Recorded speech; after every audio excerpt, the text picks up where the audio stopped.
I'm Sonya, and today we're dishing with you from Capital City Brewing Company, located at 1100 New York Avenue Northwest. This is DC's oldest brew pub. It's been here for 21 years. It's finally legal. And in addition to our wonderful brews, we're also enjoying some ribs, some bratwurst, some fish and chips, and maybe DC's best kept secret, Capital City Brewing Company's free soft pretzels. And today we're dishing with Lauren Rothman. She is the style auteur, and she's also an author. She has written and is about to come out with her new style Bible, which everybody's got to have on their nightstand, just like in the hotel, right? Because everybody needs the Bible there.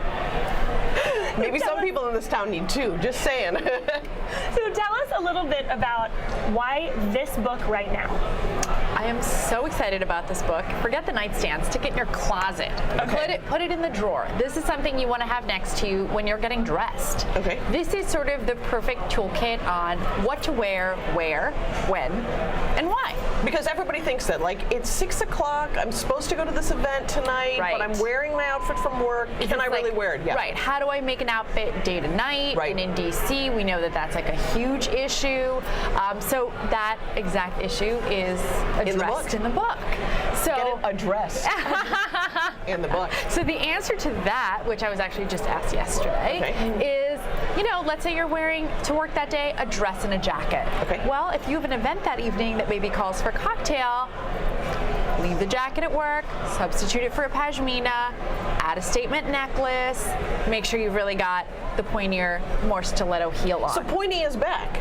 Pointy is always in. That's what I think, but I was told recently, like, oh no, pointy is out. But it's back. I love pointy. Never out. Yeah. Because it makes you look skinnier, I think. Always. Well, so what I found that people do, if they know they have an event at night, though, I'm sorry I'm leaving the shoes, is that they'll just wear something super dressy to work, and that sometimes... that can look inappropriate. Looks very inappropriate. Yes, I agree. So I think you really have to dress in layers. Okay. So I love that idea of, if you've got that tote or that computer bag you're taking to work, throw the clutch in there.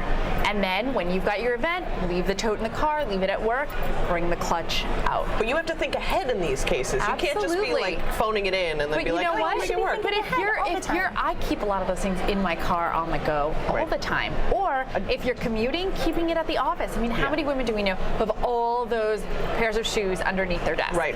Or the extra black cardigan or the extra pashmina. A lot of those are really like easy basics that you can already have at work or in the car. Well, please tell me that your answer for everything is not just to wear layers of black and make it work, because this city is like, we need some color. Thank you. I love color. I think color is fantastic. It makes us happy. I think color is great, but color takes courage. That's true. And that is why we have so many people who are wearing black. And you've got New York City, who makes black chic all the time in every kind of texture possible.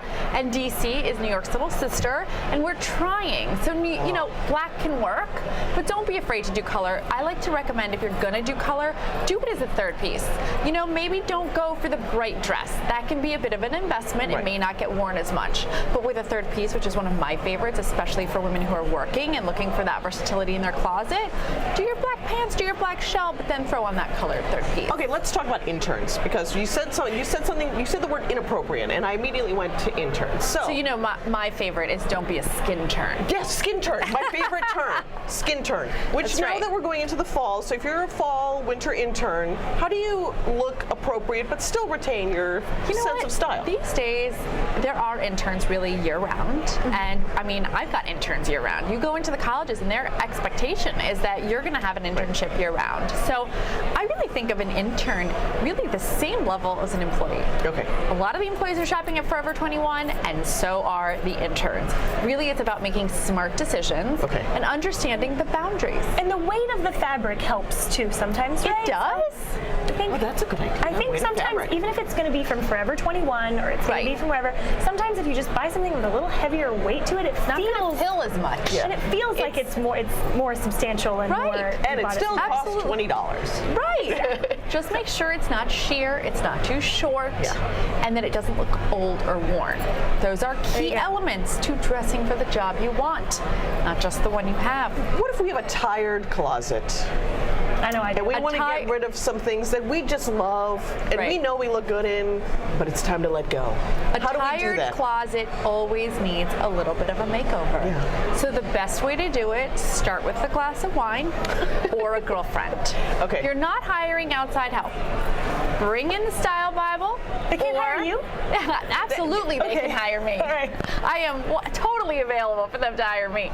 But if they really want to go at it on their own, the best way to do it is to go in there and inventory what you have. Okay. So take a look and see what fits and what doesn't fit. And if it doesn't fit, And don't be optimistic about what doesn't fit, right? and don't just read tags, because you know you've had stuff taken in or let out, or like some of my clients, you cut those tags out because you didn't like the number. So Never thought of doing that. try stuff on. So eyeball it, and if you think it might not fit, put it in a pile and make that really a try-on pile so that you know what works and what doesn't work. And then go through that all and look at all the stuff that still has tags on it. How many times do you go through your closet or your drawers and you're like, I totally forgot about that. Right. But I bought it at a great sale at the outlets, but I never found the matching pant or skirt. Right. Well, Either find it or let it go. Exactly. So take those items out and really like itemize, categorize what you have in your closet. So once you figure out what doesn't fit and once you figure out what doesn't work anymore, you're going to have so much more clarity. You can actually then work with a great neutral palette of probably items that do work in your closet. It sounds like there's so much to learn from you, that there's more than just the book going on right now. You have a recurring column as well, right? I Where do. Can people find out more that they can read from you in addition to the Style Bible? I have a column on the Huffington Post called The Fashion Whip. And I'm actually really excited to share that I'm part of a new documentary called The Empowerment Project. The Empowerment Project. Yes. We love it. This is fantastic. It's a group of women who are following, leading, and inspiring women from LA to New York. They selected one woman in each city who they think empowers and inspires other young women. And the documentary will be out next year, and they're actually filming me in a couple weeks. Exciting for you. What are you going I'm to the wear? DC What are you going to wear? What are you going to wear? I'm still figuring it out. Okay. I'm not sure. We can't wait to see what it is now. I will keep you posted. Social media, ladies. We got to stay in touch. Done. Okay, so you have a couple of events coming up as well. I know do. People are going to want to talk to you in person after they see this. Yes, I have a book event happening at the Park Hyatt DC on September 30th. That's where people can get the Bible. Yes, knockoutabuse.org. That's where you can buy tickets. It's a fantastic event with Saks Fifth Avenue and DC Magazine. Excellent. It'll be a full runway show, straight looks from Style Bible and from New York Fashion Week, so it'll be pretty awesome. I'm getting excited. And Saturday, October 19th at 2 o'clock, Barnes & Noble at Tyson's Corner will be hosting a book signing and author talk.